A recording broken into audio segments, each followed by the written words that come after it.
Rebonjour tout le monde. Donc aujourd'hui dans cette vidéo, nous allons parler des esquisses ou plutôt des sketchs en anglais. Pour pouvoir faire une esquisse, nous devons être au préalable dans un atelier. Donc à ce moment-ci, je suis dans un atelier 3D, communément appelé le part.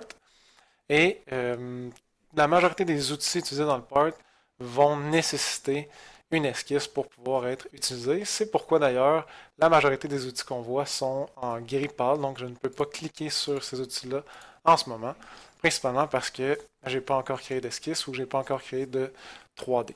Donc la base vraiment du modèle 3D, ça va être une esquisse. Pour démarrer une esquisse, vous avez deux options. La première étant le petit crayon, normalement, ça va être celui-là qui va être présenté. Donc, tout simplement cliquer sur le petit crayon.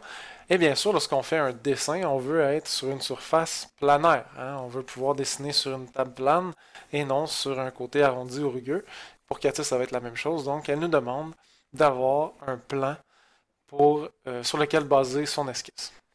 À ce moment-ci, lorsqu'on crée un part, il y a toujours des plans qui sont créés automatiquement. Donc ici, on voit ZY, XZ ou XY. Lorsque je m'approche du petit L, on voit qu'il sélectionne le plan. Faites attention à ne pas vous approcher simplement de la ligne. Si je m'approche uniquement de la ligne, là, il ne veut pas la sélectionner parce qu'il veut justement un plan. Mais dans certains outils, il faut faire attention. Si on veut un plan, il faut vraiment aller chercher le petit L. Donc, pour l'exercice, on va prendre le ZY, tout simplement cliquer dessus. Et à ce moment-là, automatiquement, on rentre dans l'atelier esquisse. Comme on sait qu'on est rentré, principalement la grille derrière vient d'apparaître et bien sûr les outils à notre droite viennent de changer. On peut faire ce qu'on a à faire là-dedans, on peut dessiner. Lorsqu'on est satisfait du résultat, on peut tout simplement sortir. Donc, peu importe, je vais dessiner une droite, tout simplement juste pour dessiner quelque chose, et je vais sortir de l'esquisse avec cette icône ici, donc sortir de l'atelier. En sortant de l'atelier, automatiquement, mon esquisse va se rajouter dans mon arbre. Bon, là, il s'est mis dans mon set géométrique. Pour vous, ça va être plutôt dans mon corps principal que ça va être ajouté. On voit le petit plus qui arrive et on voit l'esquisse numéro 4. Peu importe les numéros, ça ne change absolument rien. Ça veut tout simplement dire que j'en ai fait d'autres avant, mais c'est tout simplement un numéro unique que Katia utilise. Si jamais je veux modifier cette esquisse-là, je ne dois pas recliquer sur ce bouton-là. Si je reclique sur ce bouton-là, je vais créer une nouvelle esquisse.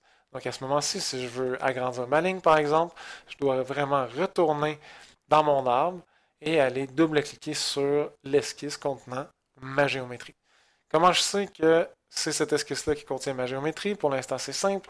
J'en ai simplement une, mais en plus, la géométrie, on voit qu'elle s'allume en bleu et blanc pour dire c'est vraiment dans cette esquisse-là que la géométrie appartient. Donc si je double-clique sur esquisse.4, je retourne dans mon esquisse et maintenant je peux modifier ma droite. Donc voici une façon de créer une esquisse. Malheureusement, on est un petit peu limité avec cette option-là puisqu'on ne peut pas choisir l'orientation des esquisses. Lorsque je parle de l'orientation des esquisses, on parle du H jaune et du V jaune. Si je retourne dans esquisse.4, on va mieux le voir. C'est vraiment l'orientation selon laquelle Katia se base pour positionner toute la géométrie qu'on va insérer. Donc, lorsqu'on utilise cette icône-là, on ne peut pas la choisir. Parfois, ça va être intéressant de la choisir. Donc, on peut cliquer sur la petite flèche noire ici et aller chercher ce qu'on appelle un esquisse positionné ou Position Sketch en anglais. Lorsqu'on clique sur esquisse positionnée, on a beaucoup d'autres options. La première option, en fait, qu'est-ce que Katia veut qu'on insère ici comme référence? Bien sûr, ça va être le même plan. Donc, Katia veut quand même une surface planaire pour appliquer son esquisse à cet endroit-là. Donc, la référence pourrait être la même que tantôt. ZY, par exemple. Sauf que maintenant, on peut venir changer l'orientation, donc inverser H, inverser V ou inverser les deux, permuter les deux. Si je fais inverser H, on voit que le H vient d'aller de l'autre côté. Inverser V, on voit qu'il vient d'aller en bas et on peut même inverser les deux. Pourquoi on voit encore ces lettres-là en haut? Parce qu'elles appartiennent à l'autre esquisse. J'aurais dû d'ailleurs les cacher pour ne pas porter à confusion. Donc maintenant, si je décide d'avoir un V à gauche et un H en bas, automatiquement Katia va me rentrer dans l'esquisse de cette façon-là. Il va carrément changer mon modèle de côté, il va faire un flip total, et ben c'est pas toujours intéressant. Vraiment pas d'ailleurs, donc c'est pour ça l'avantage de venir choisir le H et le V dépendamment de l'orientation qu'on veut. Si par exemple je veux avoir une orientation, bon, je sais pas exactement, comme ça ici, voilà. J'aimerais ça là, que quand je vais être dans mon sketch, j'aimerais ça avoir cette orientation-là. Je vais devoir mettre mon H mon H vers la droite. En fait, ça va être impossible vu que je suis pas sur le même plan. Mais mon H vers la droite et mon V vers le haut. Donc si je fais OK, je rentre dans l'esquisse comme tantôt, les mêmes outils, le même quadrillage, et mon orientation a été déterminée. Je vais sortir, et je vais vous montrer d'autres options. Donc en plus de pouvoir choisir l'orientation, dans l'esquisse positionnée, on clique sur référence, on peut changer l'origine. Donc en ce moment, lorsqu'on a le type implicite, ça veut dire qu'il va démarrer directement sur l'origine de la pièce. Si je clique dessus, on va avoir beaucoup d'autres options qui vont être intéressantes. L'origine de la pièce, à ce moment-ci, ça va être la même. Donc implicite et origine de la pièce, même chose. Par contre, on pourrait aller choisir projection d'un point. Donc si je clique là-dessus, projection d'un point, bien sûr, le CATIA me dit, attention, tu m'as dit projection d'un point, mais dis-moi quel point tu veux que je projette. Donc à ce moment-ci, pour l'exercice, j'ai créé un point. Si je clique dessus, voilà, l'origine de l'esquisse va être sur le plan ZY que je suis venu cliquer, aligner avec le point que j'avais tantôt. Encore une fois, je peux changer l'orientation si ça m'intéresse. Si j'avais pris un autre support planaire, donc pour le changer, je peux tout simplement cliquer dessus et venir sélectionner un autre support planaire. À ce moment-ci, CATIA aurait même pu me positionner mon origine directement sur mon point 1. Donc ça, c'est très intéressant.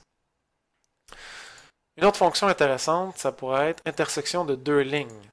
Donc, encore une fois, point d'exclamation, quelles deux lignes tu veux que j'utilise. Donc, encore une fois, j'ai déjà dessiné les deux lignes. Je peux dire L et L. Et l'esquisse se positionne directement sur ces deux lignes-là. Intersection d'une courbe, point central, body center, bon, plein d'autres options qu'on peut naviguer à l'intérieur pour trouver exactement ce qui nous intéresse. On va en arrêter là pour l'instant. Donc, si je fais OK, voilà à l'intérieur.